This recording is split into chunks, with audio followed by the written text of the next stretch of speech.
ನಮಸ್ತೆ ಸ್ನೇಹಿತರೆ, ನಿಮ್ಮ ಯೂಟ್ಯೂಬ್ ಚಾನಲ್ಗೆ ಪ್ರೀತಿಯ ಸ್ವಾಗತ. ಯಾರಿನ್ನೂ ಚಾನಲ್ಗೆ ಸಬ್ಸ್ಕ್ರೈಬ್ ಮಾಡ್ಕೊಂಡಿಲ್ಲ ಸಬ್ಸ್ಕ್ರೈಬ್ ಮಾಡ್ಕೊಳ್ಳಿ. ಈಗ ಬಂದು ಗೌರ್ಮೆಂಟ್ ಸೈಡಿಂದ ಪೊಲೀಸ್ ಇಲಾಖೆಯಲ್ಲಿ ಇರುವಂತಹ PC ಏನು ಹುದ್ದೆಗಳಿದ್ದಾವೆ, ಪೊಲೀಸ್ ಕಾನ್ಸ್ಟೇಬಲ್ ಹುದ್ದೆಗಳಿಗೆ ಏಜ್ ರಿಲ್ಯಾಕ್ಸೇಷನನ್ನು ಕೊಟ್ಟಿರೋವಂಥದ್ದು. ಈ ಒಂದು ನೋಟಿಫಿಕೇಷನಲ್ಲಿ ಬಂದು 3 ವಿಷಯಗಳನ್ನು ಇದು ಒಳಗೊಂಡಿರೋವಂಥದ್ದು. ಅದರಲ್ಲಿ ನೋಡೋದಾದರೆ ಫಸ್ಟ್ ಒನ್ನು ಏಜ್ ರಿಲ್ಯಾಕ್ಸೇಷನ್ನು.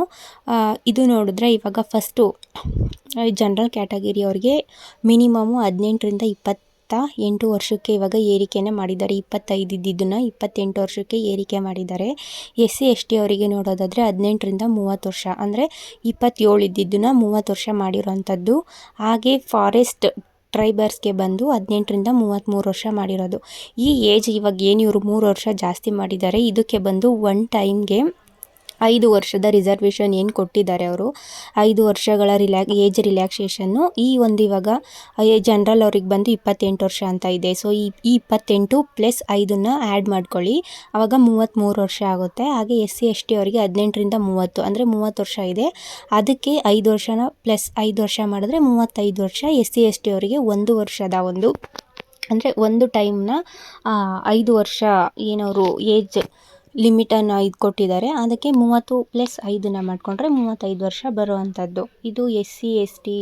ಹಾಗೆ ನೆಕ್ಸ್ಟ್ ನೋಡೋದಾದರೆ ಕಾರ್ ಮತ್ತು ಡಾರ್ ಕಾನ್ಸ್ಟೇಬಲ್ ಹುದ್ದೆಗಳು ಏನಿದ್ದಾವೆ, ಪೊಲೀಸ್ ಕಾನ್ಸ್ಟೇಬಲ್ ಕಾರ್ ಮತ್ತು ಡಾರು ಮೇಲು ಮೆನ್ಸ್ಗೆ ಇದು ಅಷ್ಟೇ 18ರಿಂದ 28 ವರ್ಷ, ಅಂದರೆ 28 ವರ್ಷ ಅಂದರೆ ಇದು ಪರ್ಮನೆಂಟ್ ಏಜ್ ರಿಲ್ಯಾಕ್ಸೇಷನ್ ಕೊಟ್ಟಿರೋಂಥದ್ದು. 18ರಿಂದ 28 ವರ್ಷ, 25 ಇದ್ದಿದ್ದನ್ನು 28 ವರ್ಷ, 3 ವರ್ಷಗಳ ಏಜನ್ನು ಜಾಸ್ತಿ ವಯೋಮಿತಿಯನ್ನು ಹೆಚ್ಚಿಗೆಯನ್ನು ಮಾಡಿರೋಂಥದ್ದು 28 ವರ್ಷಕ್ಕೆ, ಅಂದರೆ 3 ವರ್ಷ ಏಜ್ ಹೆಚ್ಚಿಗೆಯನ್ನು ಕೊಟ್ಟಿರೋಂಥದ್ದು.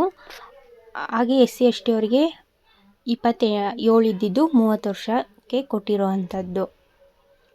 ನೆಕ್ಸ್ಟ್ ನೋಡೋದಾದರೆ ಪೊಲೀಸ್ ಕಾನ್ಸ್ಟೇಬಲ್, ಇದು ಕೂಡ ಡಿಸ್ಟಿಕ್ ರಿಕ್ವೈರ್ಮೆಂಟ್ ಅಂತ ಇದೆ.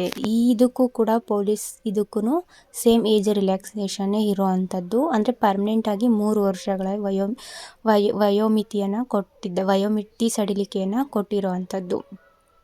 ನೆಕ್ಸ್ಟು ಇನ್ನೂ ಒಂದು ಇದರಲ್ಲಿ ನೋಡೋದಾದರೆ ಸೆಕೆಂಡ್ ಒನ್ ಬಂದುಬಿಟ್ಟು, ಫಸ್ಟು ಇದಕ್ಕೆ ಅಂದರೆ ಅಪ್ಲೈ ಮಾಡೋದಕ್ಕೆ SLC ಆಗಿದ್ದರೆ ಪೊಲೀಸ್ ಕಾನ್ಸ್ಟೇಬಲ್ ಹುದ್ದೆಗಳಿಗೆ ಅಪ್ಲೈಯನ್ನು ಏನು ತೊಗೊತಿದ್ರು, ಈಗ ಅದಕ್ಕೆ ಕ್ವಾಲಿಫಿಕೇಷನ್ ಬಂದು PUC ಮಾಡಿದ್ದಾರೆ. PUC ಮತ್ತು PUCಗೆ ಸಮಾನವಾದಂಥ ಕೋರ್ಸ್ಗಳು, ಅಂದರೆ ಡಿಪ್ಲೊಮಾ ಆಗಿರ್ಬೋದು, ITI ಆಗಿರ್ಬೋದು, ಈ ರೀತಿ ಒಟ್ಟಿನಲ್ಲಿ PUC ಸೆಕೆಂಡ್ PUC ಕಂಪ್ಲೀಟ್ ಆಗಿರಬೇಕು ಈ ಒಂದು ಹುದ್ದೆಗಳಿಗೆ ನೀವು ಅಪ್ಲೈಯನ್ನು ಮಾಡೋದಕ್ಕೆ. ನೆಕ್ಸ್ಟ್ ಥರ್ಡ್ ಒನ್ ಬಂದು ಇಲ್ಲಿ ನೋಡಿ, ಫಿಸಿಕಲ್ ಸ್ಟ್ಯಾಂಡರ್ಡ್ ಟೆಸ್ಟ್ ಮಿನಿಮಮ್, ಅಂದರೆ ಹೈಟ್ ಬಂದುಬಿಟ್ಟು ಫಸ್ಟು 170 ಸೆಂಟಿಮೀಟರ್ ಇತ್ತು, ಅದನ್ನು ಮೆನ್ಸ್ಗೆ 168 ಮಾಡಿರೋವಂಥದ್ದು. ಹಾಗೆ ಫೀಮೇಲ್ಸ್ಗೆ ಬಂದು 158 ಮಾಡಿರೋವಂಥದ್ದು.